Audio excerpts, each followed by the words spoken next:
International students, people wanting to get here for business, yes, it won't be cheap, but get them built. It doesn't matter if they're not being used in 5 years. It'll be worth it, surely.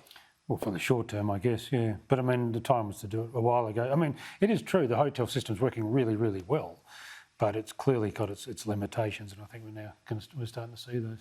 I mean, the fact is we're not bringing Indians in because 57% of them are infected, and the hotel quarantine system can't cope with that. It's going to threaten it.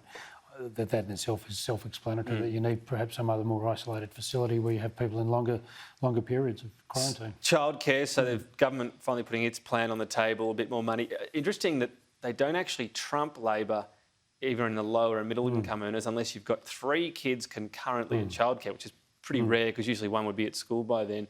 Are you surprised that they've not tried to trump Labor in this area?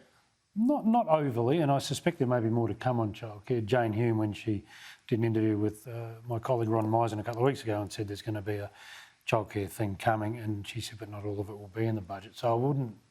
Tax deductibility, maybe? Well, who knows? But I mean, it's the same with superannuation. They're going to do more for women on superannuation.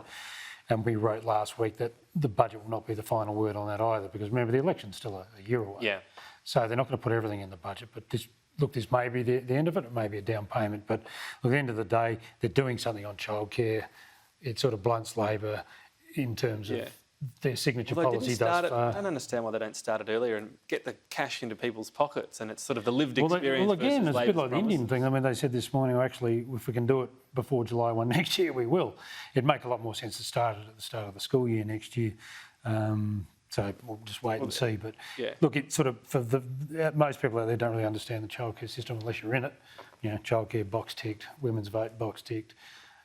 But it's only when you're in it, you're very familiar with the details and what you get and how much it's all worth to you. Yeah, must admit, we got out the calculator this morning. Yep. Just finally, you've obviously taken full credit for the Carlton victory yesterday. As I should. Wrote a scathing piece, 1,600 words or so, which shows how busy you must have been last week on Carlton. A couple of political analogies so you can pretend it was all about work. A thin veneer. An article per week. I think we've got some highlights of their victory. Mark Murphy dropped. Happy with that? No, I'm not going to. I'm not going to criticise or praise particular players, and it's not my place, Tom. I'm not an expert. Here they are. Look at this. I've got this especially for you. Sam Walsh. Well, he's brilliant, obviously. All Australian.